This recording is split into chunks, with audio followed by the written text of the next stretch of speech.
একা একা জার্নি করব, এত লম্বা একটা জার্নি, 2 দিনের প্রায় ট্রেন জার্নি, 42 ঘন্টা। কখনো করিনি এর আগে, এই প্রথমবার করব। আর সেইটাই আপনাদের সাথে শেয়ার করে নেবো। আমি কীভাবে কী করছি সেটাই দেখতে হলে আমার ভিডিও আপনাদেরকে দেখতে হবে। হ্যালো এভরিওয়ান, আমি রিমা। আমার ব্লগে আপনাদের সকলকে জানাই ওয়েলকাম। আজ 10ই ফেব্রুয়ারি, আর আজকের দিনটা আমার কাছে একটু অন্যরকম, কারণ আমি 2 মাস ধরে এখানে ছিলাম আমার বাবার বাড়িতে। আমার চলে যাওয়ার দিন। আজ আমি চলে যাবো, মানে আবার কতদিন পরে আসবো। যেহেতু আমি গোয়ায় থাকি, আমার হাজব্যান্ড ওখানে কাজ করে, তো সেই সূত্রে আমাকে ওখানেই থাকতে হয়। আমি আজ ওখানেই চলে যাবো। আজ আমার ট্রেনের টিকিট আছে। এই সব কারণে আজ মনটা একটু খারাপ, বাবা মার মনটাও খারাপ। তো বাবার মনটা আরও খারাপ, কারণ আমি এখনও পুরোপুরি সুস্থ না। আমার পায়ের চোট আছে, আপনারা দেখিয়েছেন আমার ভিডিওতে, সেটা এখনও পুরোপুরিভাবে ঠিক হয়নি। তাই বাবা মারও একটু চিন্তা, আমি কীভাবে যাব। আর সবথেকে বড় কথা, আমি কখনো বাইরের ট্রেনে এত লম্বা জার্নি কখনো একা একা করিনি, কিন্তু এবারে আমাকে একা একাই জার্নি করতে হবে। যাই হোক, আমি যে জার্নিটা করব, আমার এই একা একা জার্নিটা আমি কীভাবে কী করছি না করছি সেটাই আমি আপনাদের সাথে শেয়ার করে নেব। দেখতে থাকুন আমার ভিডিও। এই যে রাস্তাটা দেখছেন, এটা আমার বাড়ির রাস্তা। আর রাস্তার ধারে যে এই যে বাড়িটা দেখছেন, এটা আমার সেজো কাকার বাড়ি। আর এই রাস্তাটা ধরে এগিয়ে আসলেই আমাদের বাড়ি। ছোট্ট বাড়িটা দেখছেন, এটা আমার বাড়ি। এই বাড়িটাকে আমি আবারও খুব মিস করব। জানি না এই বাড়িটাতে আবারও কতদিন পরে আসবো আমি। যাই হোক, যেতে তো হবে বলুন। এখন 5টা মতো বাজে, আর আমি রেডি হয়ে গেছি যাওয়ার জন্য। আমি একটা টোটো বুক করেছিলাম আমাকে স্টেশন পর্যন্ত ছেড়ে দেওয়ার জন্য। আজ আমাকে স্টেশনে ছাড়তে যাচ্ছে দাদা, বোন আর বাবা। বাবা আর বোন তারকেশ্বর পর্যন্ত যাবে। ওখান থেকে আমি, দাদা আর আমার আরেক ভাই, যে এখন তারকেশ্বরেই আছে, আমরা শালিমার পর্যন্ত যাব। আজ আমাকে শালিমারে ছাড়তে যাচ্ছে আমার দাদা আর ভাই। 2-3টে ব্যাগ আছে, কিন্তু আমি একটা ব্যাগও নিতে পারবো না। তাই দাদা আর ভাই যাচ্ছে আমাকে শালিমা থেকে ট্রেনে তুলে দেওয়ার জন্য।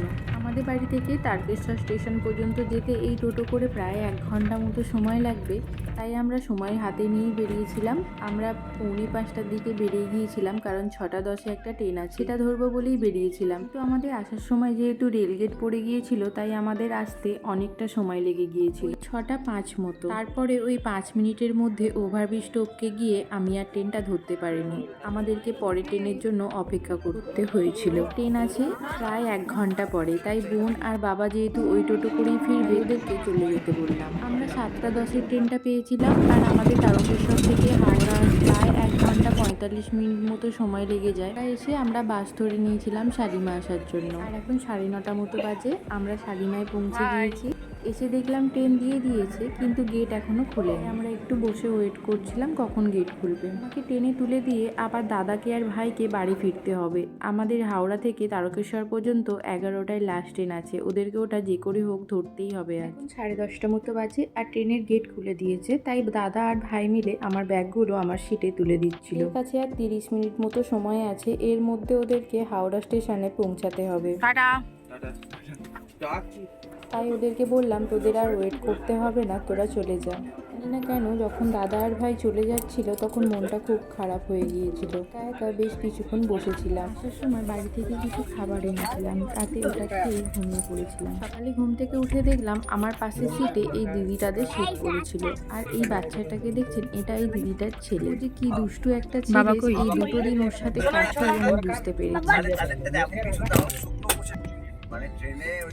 স্মাইল করো, স্মাইল করো। এই দেখুন খুব কাণ্ড কানা।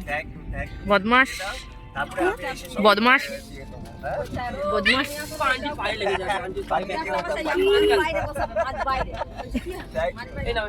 খাবে তো, ফেলছো কেন? এই 2 দিন ওর সাথে খেলা করে গল্প করে ভালোভাবেই টাইমটা কাটিয়ে দিয়েছিলাম। পুরো খাওয়া দাওয়া করে আমি একটু রেস্ট নিয়ে নিচ্ছিলাম। সন্ধ্যাবেলা আবার ওর সাথে খেলা করি। আবার করো, আবার করো, আবার করো, আবার করো, আবার করো, হাই করো, নাও করো।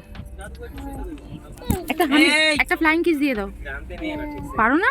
কিছুক্ষণ ওর সাথে দাও এরকম করে করলাম, তারপরে রাত্রে খাওয়া দাওয়া করে আবারও শুয়ে পড়েছিলাম। পরের দিন সকালে যখন ঘুম ভাঙলো তখন প্রায় 6টা মতো বাজে, আর বাইরে দেখুন কতটা কুয়াশা। বাইরের দৃশ্যটা দেখতে দেখতে বেশ কিছুটা সময় কাটিয়ে দিলাম। 9টা বাজে, আর ও এই সবে নিচে আসলো, ওর সাথে উপরে কোথায় তুমি? বলো বলো, ভূত বলো, ভূত কই বলো। কই তুমি কই? এখানে সব আমাদের চিনা জানা লোক রয়েছে। কি দেখতে পাচ্ছ তুমি এখন বলো তো, জানলা দিয়ে কি দেখতে পাচ্ছ?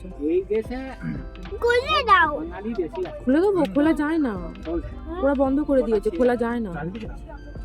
এই যে কারবার আঙ্কোলা, ওখানেও অনেক বাঙালি আছে। আঙ্কোলা বলে একটা জায়গা আছে। বাবা বাবা নেই, বাবা নেমে গেছে, ভূতটা আসবে আর তোমাকে ধরিয়ে দেবো। ওখানে বাঙালি পাড়া আছে। দুই দাও দুর্গা ঠাকুর। বাই করো। আমাদের এখানে দুটো দুর্গা ঠাকুর হয়, একটা বলো হচ্ছে গুড office মর্নিং। মানে যারা চাকরি বাকরি করে, বলো আর একটা হচ্ছে সোনার কেন দোকান। বলতে হয়, তবে তো সবাই বলবে গুড বয়, তবে তো সবাই গুড বয় বলবে না। গুড মর্নিং হ্যাঁ এই তো বলো ও good যেহেতু একটু morning। দুষ্টুমি করছিল তাই ওকে আমি ভূতের ভয় দেখাচ্ছিলাম। বলছিলাম তোমার বাবা ট্রেন থেকে নেমে গেছে, তোমাকে ভূতকে ধরিয়ে দেবো। ও বলছিল দাও ধরিয়ে দাও, একটুকু ভয় পাচ্ছিল না। না রাত্রিরে ভয় দেখাবে, রাত্রিবেলা ভয় দেখাবে। হ্যাঁ দাঁড়াও তুমি চলে যাবে, সবাইকে টাটা করে দাও, এখন নামতে পারি। সবাইকে বাই বাই করে দাও। পরের স্টেশনেই ও নেমে যাবে, জানি না আবার কখনো ওর সাথে দেখা হবে কিনা। তবে ও চলে যাওয়ার পরে ওকে খুব মিস করছিলাম।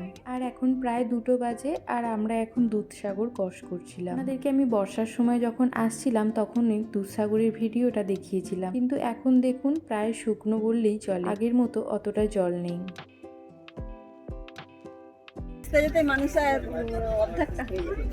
আমি যে সিটে ছিলাম তার সামনের সিটে এই 3জন ছিলেন, এই আন্টিটাও ছিলেন। ওনারাও বাঙালি, তাই ওদের সাথে গল্প করতে করতেই আসছিলাম। এখন ওনারাও নেমে গেলেন, আমি একা একা ওয়েট করছিলাম আমি কখন নামবো। স্টেশন চলে আসছে আর আমার বর আমাকে আনতে আসছে। কেউ একাই 3টে ব্যাগ বয়ে নিয়ে যাচ্ছে, আমি একটাও নিতে পারছিলাম। আমি আস্তে আস্তে হেঁটে হেঁটে ওর পেছু পেছু যাচ্ছিলাম। মানে আমরা বাসের জন্য ওয়েট করছিলাম। ভাস্কো দা গামা স্টেশনে নেমেছিলাম, এখান থেকে আমি পাঞ্জিমের বাস ধরে নেব। এখানে বাসের টিকিটের জন্য লম্বা একটা লাইন পড়েছে, বেশ কিছুক্ষণ ওয়েট করতে হয়েছিল। চলুন বাস পেয়ে গেছি, এবার পাঞ্জিমের দিকে যাওয়া যাক। আমি এসে বাস চেঞ্জ করতে হয়েছিল, পাঞ্জিম থেকে আমি মাপসার বাস ধরে নিয়েছিলাম। যেন আর টানছিল না। যে ব্রিজটা ক্রস করছি এটা হচ্ছে পাঞ্জিমের ব্রিজ। সাথে ও স্কুটি রেখে গিয়েছিল, তাই আমি ওখান থেকে স্কুটি করেই আসছিলাম। দেখুন গোয়ার সানসেট ভিউটা দেখুন। কোনো একদিন আপনাদেরকে আমি বিচের ধারে সানসেট ভিউটা দেখাবো। আসার সময় একটু খিদে লেগেছিল তাই ফুচকা খেয়ে নিচ্ছিলাম। না ফুচকা না, পানিপুরি। এখানে তো এটাকে পানিপুরি বলে। যাই হোক চলে আসছি রুমের কাছে, চলুন রুমে যাওয়া যাক।